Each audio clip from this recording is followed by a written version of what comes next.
but we rarely see the range of black men. And I just love how you are a star on Broadway, Come the on, first brother. black Evan Hansen. You've done Grease the musical. You've done Hamilton. You're a Yeah. gamer, Yeah. right? Yeah. And it's like, and you dress your own expression. And I just love how you lean into your identity. Yeah, And so the reason I'm yeah. always had to have is I always want to showcase what the range of blackness looks like, Appreciate that, because man. we're so limited.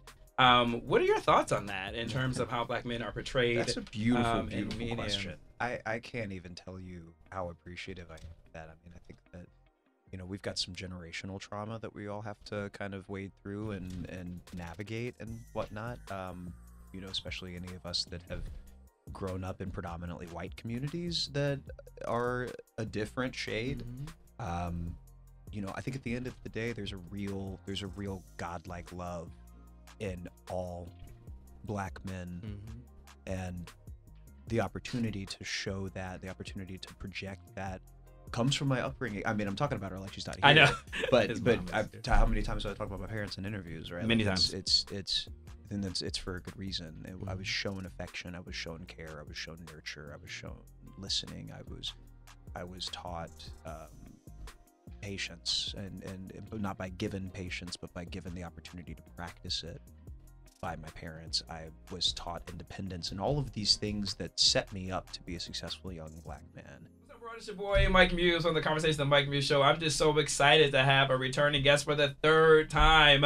Let's just get into it because the room is hot. His mother is because the room is so hot. Ladies and gentlemen, Mr. Jordan Fisher, what's happening? I'm wonderful. You are so kind to my mama. Yo. I love that. That's a big points to me. Audience, they came in like tag teaming me, big bullies with this roll Excuse tide, me. Alabama. Hey. And then Georgia came, Hey. Bulldog came into Hey the now, play. hey, I was none of that bullying happening. I'm just telling the truth. We were so friendly, Yeah, and no, then I'm we just got telling to the college truth. football. And then it was just downhill from there. I was trying to connect with his lovely mother, who was visiting with him in New York City by way of LA, by way of Alabama. So I'm like, oh, I'll talk small town with her, make her feel comfortable in the room because I'm from Lansing, Michigan. We can relate. And all of a sudden, Jordan was like, yeah, don't believe that hype. She's always ready for LA. And I'm like, what? And then I was like, well, at least Miss Fisher doesn't roll tide. And it was like, no. We baby. roll tide all day. Oh, And then the baby. Georgia Bulldog jumped in. And I'm just like, I'm already scarred, audience, as you know, from that TCU game in Phoenix. They bark but- loud, don't they? They don't have much of a bite, but they bark Yeah, loud. Jordan. I was calling them poodles. Like on air. Like the Georgia Poodles, we're going to destroy them. We're going to smash them. Yes, I was destroying your team. And man. all of a sudden, we get this conversation. But I couldn't think of a perfect time period because he's here to talk about Sweeney Todd, which That's is right. about revenge. Yeah. And so we're going to get our revenge. But Jordan, man, it's good to see you. It's good to see you too. Thank you. Finally, we've done this over Zoom during Yeah. the pandemic. Yeah, And this now we're is seeing it right. in This is person. 1000% the next step in our relationship. It is. For sure. Your energy is transferable, both from the Zoom. I see Amina shaking her head so she can see it. Producer from Zoom into the physical world. Sometimes it doesn't transfer. Yeah. I've had some repeat guests where I'm like, yeah, we should have just done Zoom. We should. I mean, those Zoom meetings are very much like me streaming on Twitch or something like that. It's Yeah. very much just it's the exact same thing, and it's just human. It's just human. Yeah. It's just human. Like no, it's a camera, but in reality, it's however many thousands of people are there Yeah. watching, listening, whatever. It is. And The I reason why just I'm always excited to talk to Georgia because my audience knows this, so this is no big reveal or no emotional statement. I just wish that media would show more black men of range. Yeah. They always show us very either or. Yeah. We're very either hyper masculine or either overly sexualized, or we play some type of sports figure. Yeah. Or some type of person who is doing assault or criminality dynamics, Mhm. but we rarely see the range of black men. And I just love how you are a star on Broadway, Come the on, first brother. black Evan Hansen.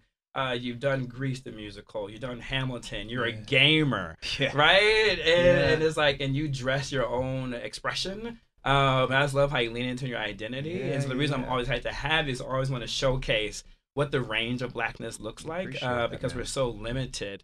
What are your thoughts on that in terms of how black men are portrayed? That's a beautiful, in beautiful media? question. I can't even tell you how appreciative I am of that. I mean, I think that, we've got some generational trauma that we all have to kind of wade through and navigate and whatnot. Especially any of us that have grown up in predominantly white communities that are a different shade. Mm-hmm. You know, I think at the end of the day, there's a real godlike love in all black men, Mm-hmm. and the opportunity to show that, the opportunity to project that, comes from my upbringing. I mean, I'm talking about her like she's not here. I know.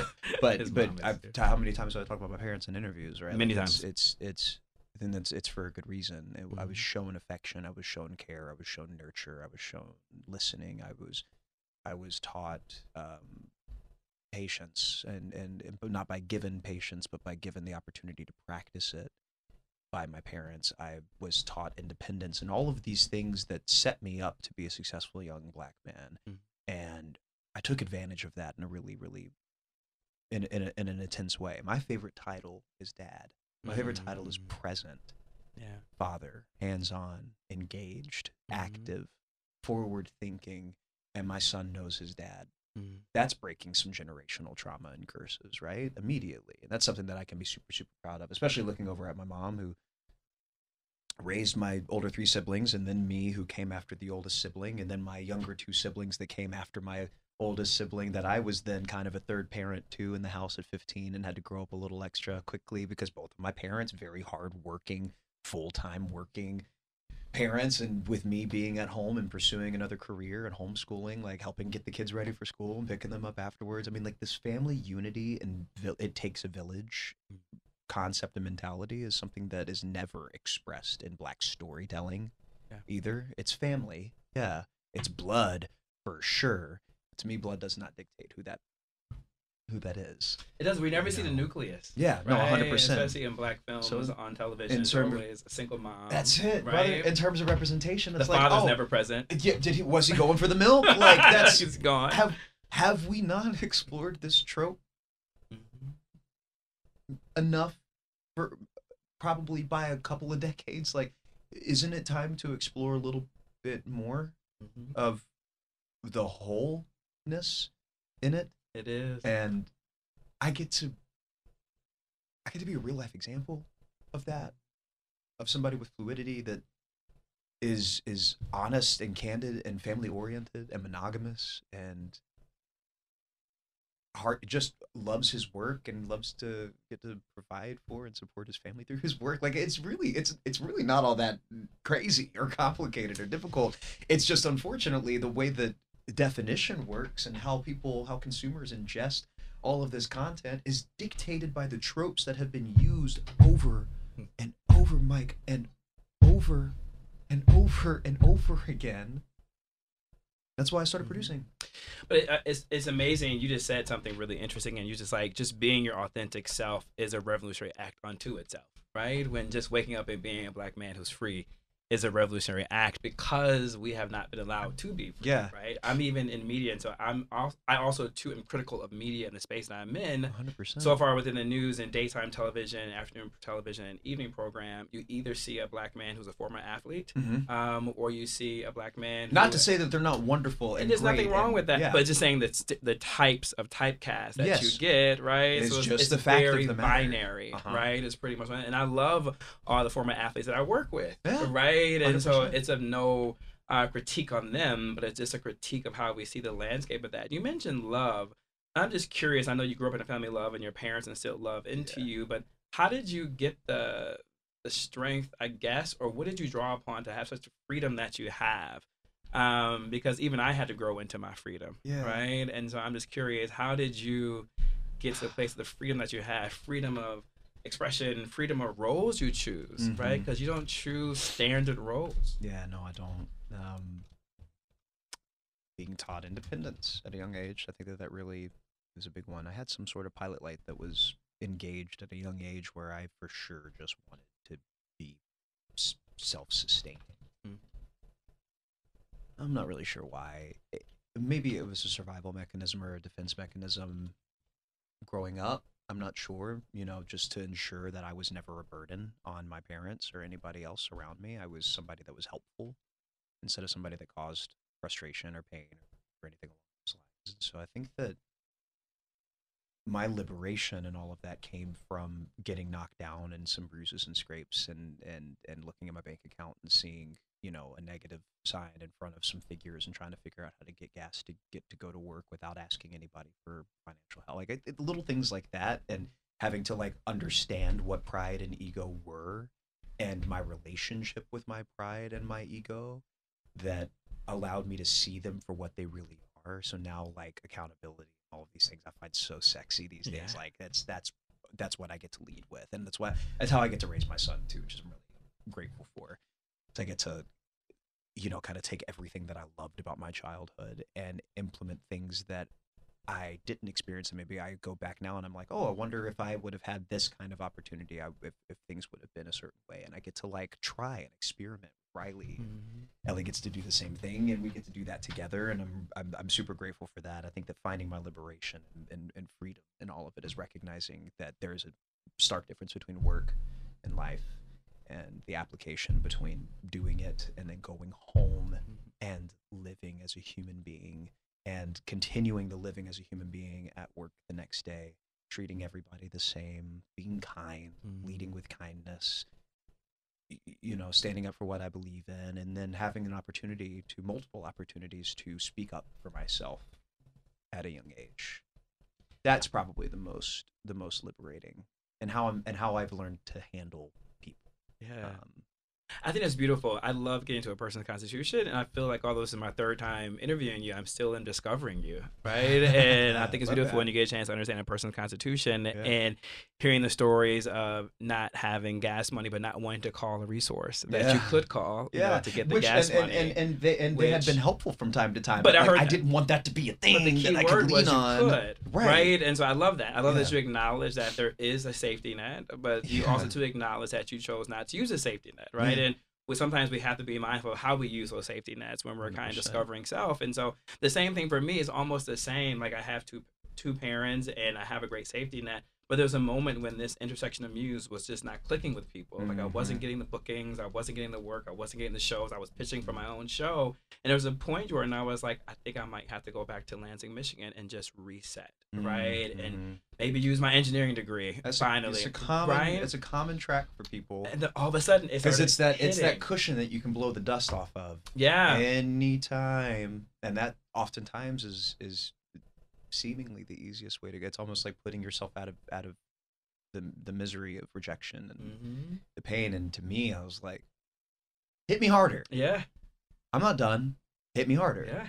And that's what you said. It's a resolve, right? There's a resolve of getting hit harder that made me so resolute so that when it did start finally clicking, I was like, I got this. Yeah. You know, I can push past the doubt. I can push past the naysayers, right? This is mine. This is my space. This is my lane. Amen. I'm going to own it. And then that's when the freedom started to awaken into me. But until then, I was so dependent on someone else saying yes to me, right? Yeah, and as was I. I mean, like, I just broke away from that. For sure, definitely victimized myself. For years, I just knew I was the guy that would always get to the bottom two for things, and it'd go another direction. And I mean, that still happens in my life.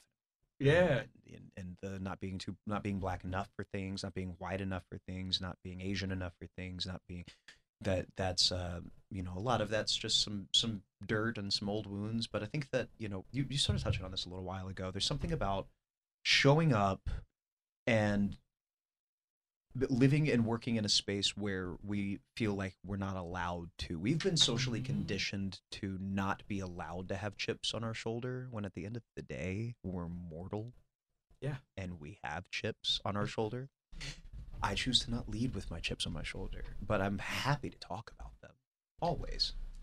Oh my God, I love how you just said that because, sorry, I backed away from the microphone. I was going to start the conversation. And don't worry, Jordan and Jordan's team, we're going to get to Sweeney Todd here. Yeah, we will. I promise you, we're going to land the plane on this cycle. But I love how honest you were with that. Although I have my trauma, I have my licks, society is just we're always going to have our licks and bruises that we have, but I don't lead, you know, with it. And I think when you don't lead with a chip on your shoulder, it's a part of who you are in your constitution, and you can express it in different ways. 100%. But not to lead with it actually is what gives us the freedom. Yeah. Right? Oh, baby, we could service people with our chips. Yeah. We can truly do that. We can create with those chips. Yeah. It's a beautiful take on it too. I've never had this kind of conversation. Yeah. Like, but that's the beauty of what we get to do by Yes. having a platform and a voice. Yeah. And being well read and being, especially two black men that like are equally yoked in that, you know. Bro, I get off on this so much about this Same. having conversation with black men that can be very esoteric. One of my favorite moments is being with Denzel, and we were doing a conversation with Macbeth. And so it was just he and I, and we're just bantering on Shakespearean lyrics. And it was just like so good in that. two black men sitting at a bar discussing Shakespeare. And it was just the most revolutionary act to me unto itself. And I think that is the power of media, right? And the power of visuals and just seeing that. And this is why I love seeing you on Broadway, because I'm a big fan of Broadway, because I love the idea of connectivity with the actor. Most tangible thing in it's the world. so intimate. I had the chance, not going to promote another Broadway show here, but I Come went on. to an off-Broadway theater for this production called Elmira. And it was about this Indian family who was migrated from Tanzania, but then they found themselves in a small town in Ohio, and they kind of just bumped into another family member, right? So not to go too much into it. What happened was, I know, it was wild. And it was a theater in the round. And what happened was, two of the actors at one point came right in front of me and stood literally in front of me and just did like a 5-minute monologue back and forth. And I lost my mind. I was like, God, please don't have any cameras on here, because I am doing the faces and all of that. And it was intense. And you saw the spit flying, and you saw the sweat coming from their head. There's nothing sexier to me than watching anyone do what they do and them be like wonderful at it. I don't care what it is. Like, I watch people with excavators and like the dudes that sitting up there with the beer gut hanging out and the crazy goatee and the John Deere hat. And their hands flying and flopping all over the place, and their whole bodies moving and shaking, readjusting like so. Like, they're orchestrating a symphony in that moment. I think that it's incredible. It doesn't matter what it is that you do. You're like great at it. I find it incredible. With theater, it's the moment. Okay, spoiler alert. Probably a really good way to segue into Sweeney. This will have to end at some point in time. I was setting it up. So my point of the matter is this: there are a lot of things about this show, and I'd actually be curious to have another conversation with you again when we're through previews and we're about to open, or maybe a little after we open, and talk about the differences between now and then. I'm sure there are going to be some crazy discoveries, but there are a few moments in any creative's life where they get to play in that really specific moment, so fleeting, but a super specific moment between life and death. There is such complication around that, around the idea of someone's life ending or it being ended. You feel very close to your mortality, especially when you're surrounded by it or are a witness to it. And that in theater, pardon me if I scream, I'm just filled with the Holy Spirit. Amen. I love the theater gods. There's something so special about this particular telling of it, because if you've seen Sweeney Todd, anybody that's a theater fan, lover, we all are Sondheim files and have been obsessed with his work for decades and decades. I mean, he's got this crazy way of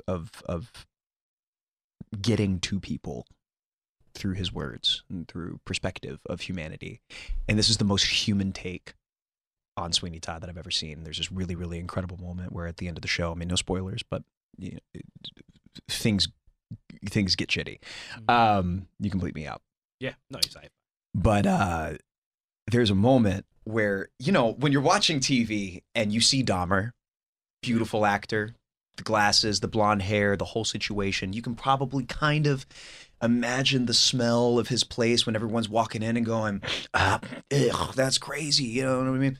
You probably have a candle lit, though, and some leftovers being cooked in the microwave. And in terms of a sensory experience, you are subjected to trying to make all of that happen within not your periphery, but a fixed spot in your vision. When you're in a theater and it's lit a certain way and the temperature is set a certain way and you're having the same experience as other people around you, we emit genuine electricity. We actually create these currents in our system, and we transfer these things through breath in the air. We are doing that with all of these other living organisms that are sharing a very similar experience. They're hearing the same thing the way that we're hearing it in real time, and we all are having this moment. When you go to the end of the show and we go into the bakehouse and you see the oven for the first time, you don't feel like you're seeing someone else experience walking into Dahmer's room right after he's made that kill. You get to experience being in that room just before, during, and after that tiny specific moment between life and death. The only other people that get to play with that are chefs. Yeah. And they create art out of the beautiful time between life, produce, fruit, all of these things that are ecosystemic and lean on one another, and then something that gave its life to nourish and sustain and recycle. That was a beautiful analogy with the chef. I would have never thought to have done that one, but that's so perfect. I love food. I love cooking. I'll pretty much make anything about the kitchen. Yeah.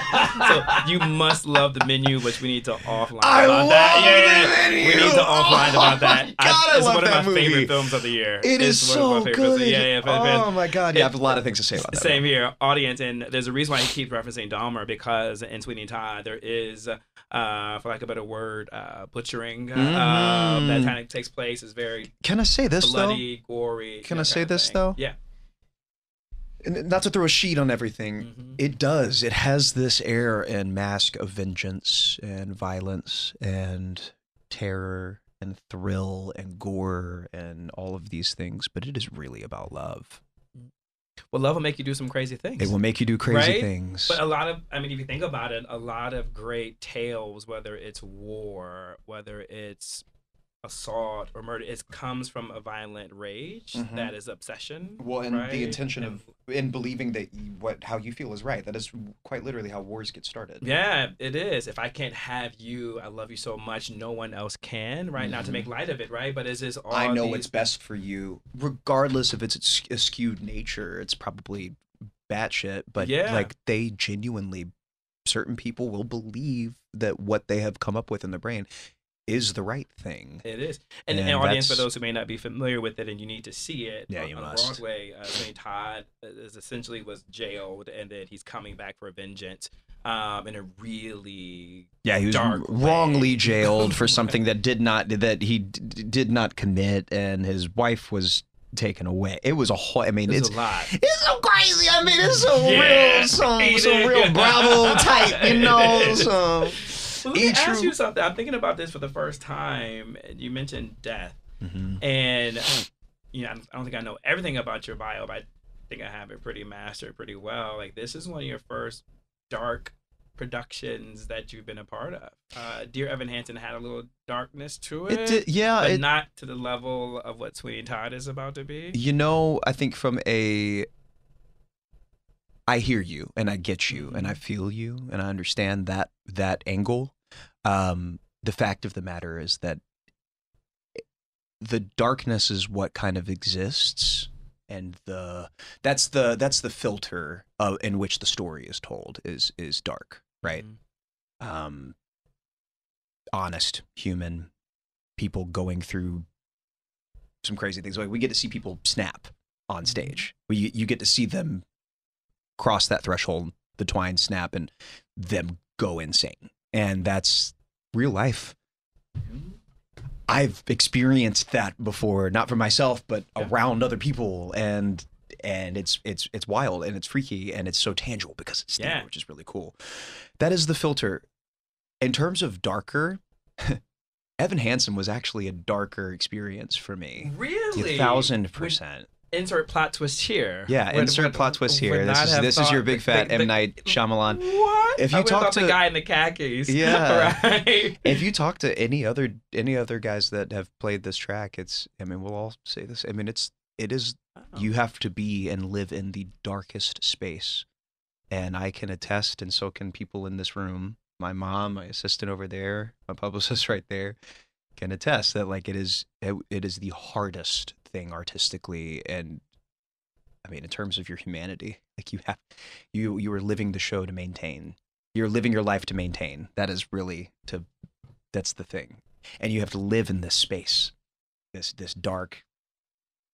It's not about, and this isn't about Evan Hansen. Yeah. My experience there was beautiful, and I loved telling the story. It was really wonderful. But at the same time, there's just being an actor that's just, I'm curious as a question, and this isn't about having leaned into Evan Hansen, but just in the 30,000 foot level. Yeah. What is it different from seeing darkness through a filter versus experiencing darkness? I think the way that it is served. My take on Anthony is The character in Sweeney Todd. The character in Sweeney Todd. Thank you for the brackets. Anthony, Hope, brackets, Sweeney Todd, unbracket. Anthony has entered the chat. colon. Yeah.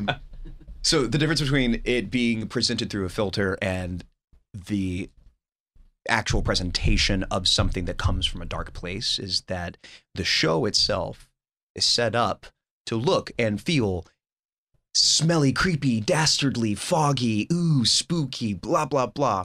Way more laughs in Sweeney Todd than in Evan Hansen, though. Sweeney's a dark comedy. Yeah. Evan Hansen is a drama. And the filter in which Evan Hansen is presented is very easy to receive. But it's also stuff that's very familiar to us.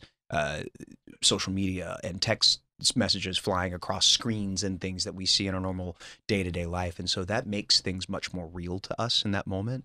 We were not alive during the 1830s metal revolution and steel industrial revolution in London during that time. It was not a good time for anyone really that wasn't royal, an earl, a duke, or of that family lineage, or in law enforcement, or a judge, or an attorney, or anybody that worked like for the city. If you were just a civilian, things weren't good, baby. They were not good. And we this were is the setting where well. Sweeney Todd was created. Exactly, right? exactly. So Anthony, I love the narrator right now. I love this. Right? I love this. No, thank you. It's really wonderful because I just get to like hang out with my boy right now. We just having a drink. I love how we get lost in conversation, but we do have a whole audience that's listening. Do. Sorry, guys. We just hang in. I feel it with the narrator. Thank you so much. Yeah. So Anthony, you know, it was very different from Evan. First of all, I played somewhat closer to my age, which is really exciting for me. I actually have facial hair on stage. That's really great. I'm not asked to be childlike at all. It's just nice, especially because I have one now. I get to like save my energy for him. Which, by the way, if nobody's seen Kimberly Akimbo, you need to go see Kimberly Akimbo because Victoria Clark plays the most believable 15-year-old ever. It's crazy. Anthony, has this romanticized view of London, and he's the guy that helps get Sweeney to safety and back to London and doesn't know about his Benjamin Barker-ness, if you will, and coming back to a city that you think is paved in gold and is actually just a soot-filled, gray, smelly, gross. So his first, 30 seconds off the ship, he's getting accosted by some beggar woman that's trying to get in his pants. And that's like, the lens here is like, ooh, this is a place I wouldn't really want to belong. By the end of Evan, the difference there is that when it draws out darkness in your own life because of things that you can relate to, that's a darker show. That's so good. I didn't think about that. I'm going to sit on that. I know we're going to do another conversation again about Sweeney Todd. I'm actually going to sit what you just said in earnest and think about the comparativeness of Evan Hansen and being and coming from a place of darkness versus thinking from the lens of a filter of darkness. And the reason why I'm thinking about this right now is because my niece Kalima, who just got married over the holidays. Oh, congrats, Kalima. Yeah, I'm really proud of her. And her and her husband, Sam, they wrote their beautiful vows, and they're very creative. And everything was very non-traditional wedding, but one of her lines, I told her she needs to publish this. It was that beautiful, and I'm going to butcher it, but work with me.